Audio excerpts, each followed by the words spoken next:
going to talk about some live practices in Aikido. Get Josh and Maya out here. Okay, so when we're talking about live practice in Aikido, generally the idea is when people say, oh, let's add live training to Aikido, they think, oh, we need to have some kind of sparring practice, which is direct conflict, and that's how we're going to get better at Aikido.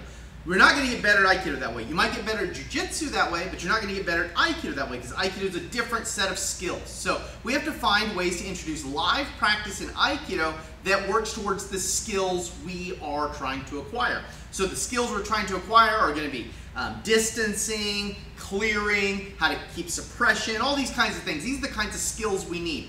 So we're going to outline a really simple drill here that we're going to go from A to Z here, and we'll kind of see how we can build this practice up. So the first thing is, Josh, of course, would be trying to keep distance from Maya, right? So if Maya was attacking Josh, Josh always wants to keep distance, and that's the idea. So he's trying to stay away from her. We don't have enough room right now to make that work, so we're not going to worry about that drill, although that is a drill we need to work on, which is a distancing drill. But if Maya's able to get closer to Josh than Josh would like, he's got to learn to deal with that. Now, she could get closer to him because A, she's just faster than him. Maya's too fast. Josh can't. He goes fast as he wants. She's still quicker than him. She could get him locked into a corner in some way, right? So, you know, Josh is trying to get out and he's doing a good job, but Maya locks him into a corner. Or in some way, Maya could surprise Josh. So Josh didn't know the kind of attack was being launched, right? So that any of those things could happen. Any of those three could happen.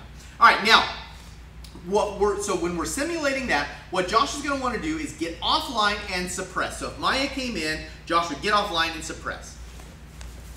Okay. Now you see he did all the right things right there, good, and line up just like that, perfect. Okay, so you see he did all the good things. He got out of the way of the attack, suppressed her arms so her arms couldn't reach in and get him, and then she went right by. Now, that, of course, is a great way to look at it, and when we start looking at Jiawaza, that's the kind of way we look at it, or we look at Kino Nagare forms, that's the way we look at it. But that's going to become more and more challenging as time goes on. So the way we're going to progress this drill is like this. First, we're going to start with just that. Maya's going to come in and push Josh. Josh is going to get pushed. It's important that your ukes know, that the attackers know, that that is their job, is to come in and push. Now, of course, that push could end up becoming a grab, so she could push into a bear hug, or she could shove him super hard. All those kind of things can happen, but that's the first thing. We need to train the uke to actually make an attack. Maya doesn't want to run up to Josh and circle Josh like this. Okay? And this is what Aikido ukes tend to do, right? So, you know, I'm attacking Josh, I come up and I go, Josh, do your technique, bro. Do your technique, bro. Do your technique, bro. Right? So that's the way we tend to do. So we've got to stop our ukes from doing that. So live practice is, she's actually going to come in and push him. Boom. Perfect. Now, once we have an uke who's doing that, we can start to get some more realistic responses. Now, if Maya was actually attacking Josh and Josh just get off the line, it could look like this, and that would be if Josh made a perfect split-second decision to enable that to happen. But more likely, Maya's going to adapt when Josh adapts. So when Josh adapts to Maya, Maya's going to adapt to Josh, right? So he got off the line, but Maya was still able to come in and push him because she had enough time that she could see what he was doing. So what Josh tries to do is get suppression in order to do that. So as he comes in, he gets suppression, and that keeps her from being able to change the line. So the next thing is, can the uke adapt to you and you deal with the uke? Can you guys step that way just a little bit? Perfect. Okay, now, how do we evolve that practice further? Now Maya can attempt to get around Josh's suppression. So I'm going to go real slow, so this isn't the speed we're actually going to go. But Maya's going to come in, Josh is going to suppress, and Maya's going to go around that suppression. So she actually moved around his arm so she could come to get to him, right? So that's what Maya's trying to do now. So now when Josh does that, we're going to go full speed here in a second. When Josh does that, Josh's suppression is going to have to adapt to Maya's suppression. So as we come in, and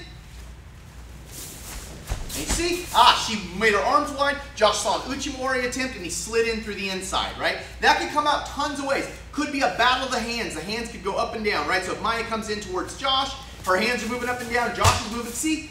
Or Josh could have to rechange the line. So maybe he can't win the suppression, so he rechanges the line. So she comes in, he suppresses, she's there, he rechanges the line. See, he had to adapt to the line. Okay, so our next practice is to teach Nage how to adapt to an adapting uke, right? So uke is trying to get around your arms. How do you get good at that? What kind of stuff can you do to get good at that? And if you run these basic drills, you'll start getting better at that. All right, now, as good as Josh can be, it's still always quite possible that Maya is better and Maya will get a successful hold. So as Maya comes in, Josh tries to suppress, Maya's going to get around it and she's going to get a hold. So right here, she's got to caught the dory. All right, let's freeze at that point. All right, so Maya's going to come in.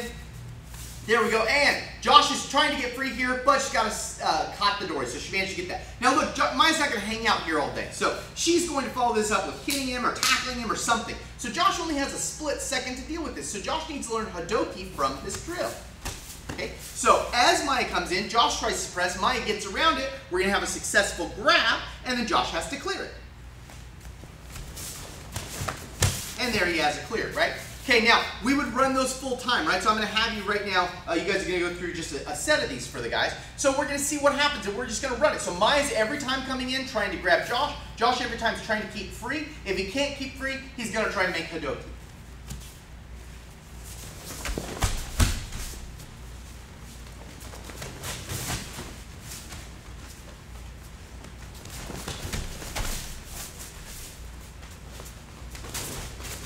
Good, excellent. Okay, so you guys get the idea. All right, now, you might be asking a few questions, right? Like, why doesn't Maya just stop? Okay, now, we have to go back to the whole philosophy of Aikido to understand this. If Maya ever stops, Josh is just going to make distance, right? So meaning, Maya's moving top speed to get Josh. If she stops moving top speed, Josh is going to make distance. So if Maya chooses to come in and do one of these kind of numbers, like in football or something, Josh is just going to keep making distance, right? Then Maya will have to adapt, right? So meaning, if I come in on this guy and I rush in like this and I go, then Josh is just going to make distance while I'm doing that. So when he makes distance, if I want to get him, what do I have to do? I have to take off moving again. And then if before I grab him, I don't want to make a mistake, I stop, Josh is again making distance, right? So this is what's happening in this. Every time they stop, because Josh doesn't have to attack Maya, and in fact doesn't want to attack Maya, he's just going to make distance from her, right? So Maya comes in, and Josh is going to move off the line, suppress, and try and get free. Maya's going to try to adapt to that suppression. So this is a basic suppression drill that you can use that's teaching Nage to deal with an ever-adapting uke. I'm Christopher Hein, the Aikido President. Thanks a lot.